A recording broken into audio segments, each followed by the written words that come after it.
Maggie Haberman, Confidence Man.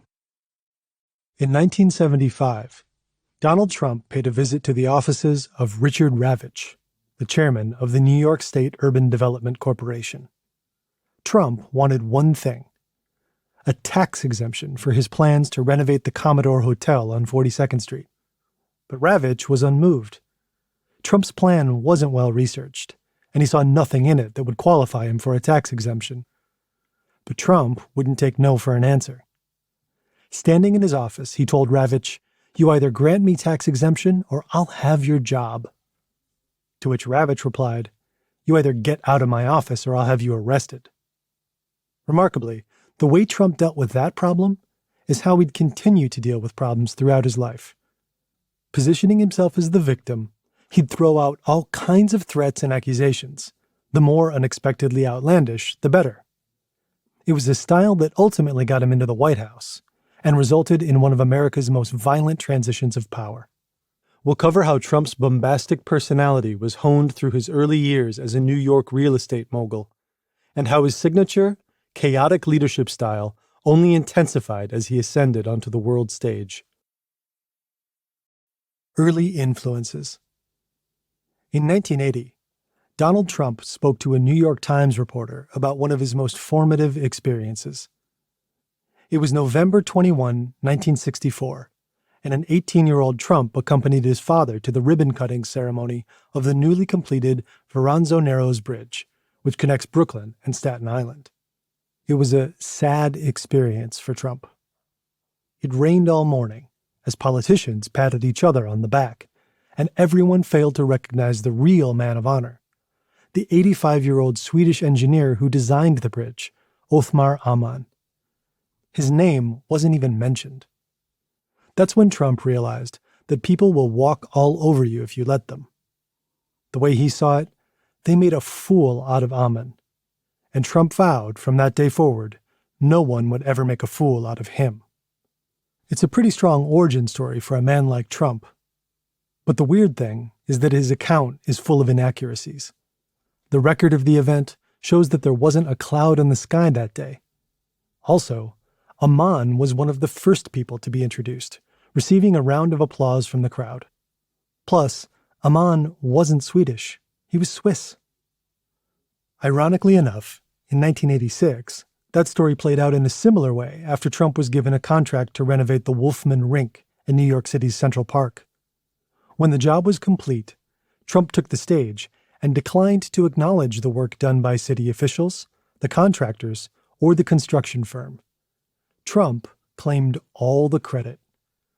Art Nussbaum, the head of the construction firm that completed the job, noted that Trump isn't interested in winning gold if it means he has to share the stage with silver and bronze. He wants them all. Citing Trump's narcissism, Nussbaum's firm refused to work with him again. Over time, Trump not only became the man who wanted all the attention and all the credit, but also the man who refused to leave the stage.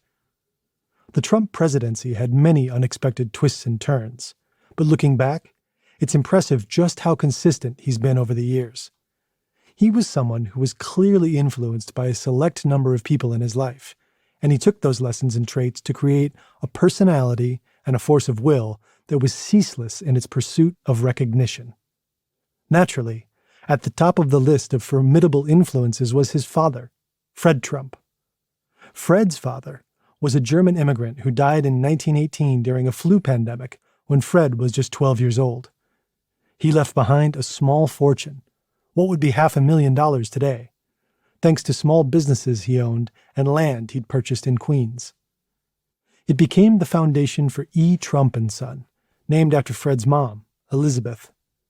Fred was tasked with expanding the business, and he eventually made valuable political connections in New York, which helped him buy up land and create a real estate empire in the 1930s. By the 1960s, Fred had 5 kids, 2 daughters and 3 boys. What Fred taught all his children was to push through, to keep going no matter what. If their mother was having emergency surgery in the hospital, the kids went to school anyway. The boys especially looked up to their father, and Donald never deviated from his father's plans. He went to the New York Military Academy, then to Fordham University, and finally to the University of Pennsylvania's Wharton School of Business. While Fred's influence loomed large over his career, Trump soon found another major influence in legendary New York lawyer Roy Cohn. Cohn made a name for himself by being part of the team that helped Senator Joseph McCarthy root out communists and gay people from positions of power during the 1950s. Cohn became acquainted with Trump in the 1970s, when Trump Management Incorporated was accused of discriminatory rental practices by the Federal Housing Authority. To Trump, Cohn's fight tooth and nail for everything approach was everything he wanted to hear. Cohn was also a notoriously transactional individual. If you could be of use, he liked you. If he didn't like you, well then, he'd sell you down the tubes, is how Trump put it. It was like a mafia don mentality. It was simple, and it made total sense to Trump. As a pair of father figures, Fred laid out a path, while Cohn opened up new avenues of possibility. The Comeback Kid. Donald Trump was always a politically minded businessman. To work in real estate, it just made sense to know which politician was in charge of zoning approvals and possible tax relief. But as the 80s went on, Trump became more aggressive in getting his name associated with whatever issues were getting headlines. In 1989, after a woman was beaten and raped while jogging through Central Park, Trump used the case to take out a full-page ad in all of the major New York papers. In it, he called for the death penalty to be reinstated and to bring back our police.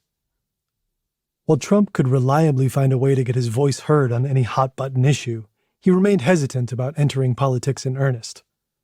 But it wasn't for a lack of interest from other people, and no one was more interested than Roger Stone. A political consultant and lobbyist, Stone's career dates back to the early 70s, when he worked for President Richard Nixon, performing low-level dirty tricks against Nixon's rivals. Since they first met in 1980, Stone was a firm believer in Trump's political potential. And after Trump's first book, The Art of the Deal, was published in 1987 and became a bestseller, Stone encouraged him to test the political waters. Trump considered running on a Republican ticket in the 1988 election, then on the Reform Party ticket in 2000, and then again as a Republican in 2012. But each time, he pulled the plug in his campaign before it really got going. Throughout these years, Trump experienced highs and lows. The 90s in particular had been rough. He'd gone through 2 high-profile divorces. Deals were falling through. His Taj Mahal casino was siphoning money. He was paying for things he couldn't afford and borrowing money he couldn't pay back. In August of 1990, the Wall Street Journal reported that he had a net worth of negative $294 million. In 1995 alone, he claimed $916 million in personal losses. Throughout it all, Trump blamed others for his problems. But by the late 90s, a comeback was underway. Shares of Trump hotels and casinos went public and traded well enough to ease some of his money problems. But more than anything else, Trump had mastered the art of controlling his own narrative. In 1997, he published another book, The Art of the Comeback. Those days, he was a billionaire simply because he said he was. Then, in 2004, Trump stumbled upon an even better platform for brand recognition and expansion: The Apprentice. The rise of the popularist. Trump was the star of The Apprentice for over a decade. It was a dominant show, and it literally transformed the Trump brand. Soon, everything from bottled water and steaks to desk chairs and mattresses was being officially branded with the Trump name. Twitter also helped. At first, Trump used it as a way to promote his various products, and he soon became hooked. By the time the 2012 elections came along, he was using it as a soapbox for his political aspirations. The years leading up to that election were important for several reasons. During his short-lived campaign, he reconnected with Roger Stone and was introduced to Steve Bannon, a right-wing media mogul who used to work for Goldman Sachs. When Bannon talked about populism, he had Trump's interest piqued. Still, at their first meeting, Bannon had to clarify that the term was populist, not popularist, which is what Trump saw himself as. More than anything else, his team worked hard at reframing Trump within the Republican Party. He buried his Playboy image and walked back many of his Reform Party claims, like being pro-choice and having progressive views on health care. Trump also proved he could get a crowd going. At the 2011 Conservative Political Action Conference, Trump got a huge response. A lot had changed since the last election. The 2008 economic crisis got a lot of voters angry, and the Tea Party political movement had mobilized many of these voters by tapping into their anger and encouraging more outsider candidates to run for office. When Trump took the stage and told the audience that Republican candidate Ron Paul had zero chance of winning, applause broke out. They ate it up, and major Republican Party officials took notice. They began to see the broad appeal that Roger Stone had seen all along. Though he ultimately decided against running in 2012, Trump was now a force to be reckoned with. With his Twitter account and his nationwide TV fame, media outlets never stopped reporting on his opinions, including his promotion of the debunked theory that Barack Obama wasn't born in the U.S. His name stayed in the headlines. The more aggressive and outlandish his comments, the more press he could get. By early 2015, there was talk again of a potential run for the presidency, and this time, it was serious. But despite support from some folks in the Republican Party, Trump's campaign quickly became a headache for many establishment players. After his announcement speech, Washington-based party officials held a private meeting to try and figure out how to handle him as a candidate. But, as they soon found, trying to handle Trump is a losing game. Throughout his career, whenever Trump got a whiff of someone trying to control him, he did the opposite of what they asked. Ask him to tone it down? He'd push further. The fact that the more negative things Trump said, the more positively the voters responded, only made matters worse for the Republican leadership. It was like their hands were tied. For instance, there was his threat of banning Muslims from entering the country. Other Republican candidates condemned the remarks, but even bad press had a way of boosting Trump's campaign. When his aides and his daughter Ivanka tried to get him to use a press conference to change his stance on the proposed ban, he made it clear. "You think I'm going to change?" he asked them. "I'm not changing." What confused everybody was that Trump was right. He didn't need to change. One of his advisors marveled, "I've never seen a situation before where someone fucks up and their numbers go up." No way out. It was an eventful election year, to say the least. Russian hackers broke into the email servers of the Democratic National Convention. A recording of Trump bragging about grabbing women by the genitals was leaked to the press. Even Trump was surprised when he ended up winning. He was already preparing to declare the election a farce and say that it had been stolen from him. Instead, he had to put together a White House cabinet quickly. Ultimately, Trump ran the White House as he'd run his other businesses. He kept people siloed off from one another. He stoked rivalries and competition between staff. He pushed back whenever someone tried to control him. Bad news wasn't appreciated. People threw each other under the bus to avoid being blamed for problems as they fought viciously for Trump's approval. It was just as he always liked it. Chaotic. Never boring. In fact, even before day one, there were problems. The FBI's investigation into Russia's efforts to influence the election plagued the administration's first year. This problem wasn't helped by Trump's efforts to ask the FBI director, James Comey, for leniency and loyalty. But this is precisely how he dealt with problems in New York, and it's how he intended to conduct business in the White House. Throughout his presidency, there was always one thing missing. Someone like Roy Cohn. Someone who'd tell his enemies to go to hell and fight every battle like it was the last. Comey wasn't going to be that man. His first Attorney General, Jeff Sessions, wasn't going to be that man either. Sessions infuriated Trump by recusing himself from all matters related to the Russian investigation. Trump eventually fired Sessions, as well as many other cabinet members and White House staff, in his ongoing search for people who'd serve his specific needs. By mid-2019, Trump had lost more of his original cabinet than Reagan, Obama, and both Bushes. He'd already worked with 3 press secretaries, 3 chiefs of staff, and 6 communications directors. If they weren't fired, They resigned. While the workplace was certainly chaotic, there was also the problem of Trump's refusal to listen to expert advice, especially when it went against his own opinions. Trump long believed that other countries were taking advantage of the U.S., with money and efforts being wasted by having a military presence in places like South Korea. In Trump's worldview, everything could be simplified by one-on-one transactional relationships. The U.S. was helping South Korea, but what were they doing to help the U.S.? It was a bad deal, and it should stop. By the time 2020 came around, Trump had endured an impeachment trial related to a conversation he had had with the incoming president of Ukraine, Volodymyr Zelensky. The conversation sounded very much like the kind of transactional deal Trump was familiar with, withholding money in the hopes Zelensky would investigate his enemies. But that year had a different challenge in store for the Trump administration: a pandemic. Trump generally took the COVID-19 outbreak as a personal affront.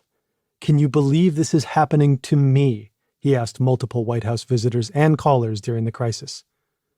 Certainly, campaigning for re-election was difficult for Trump amid the pandemic.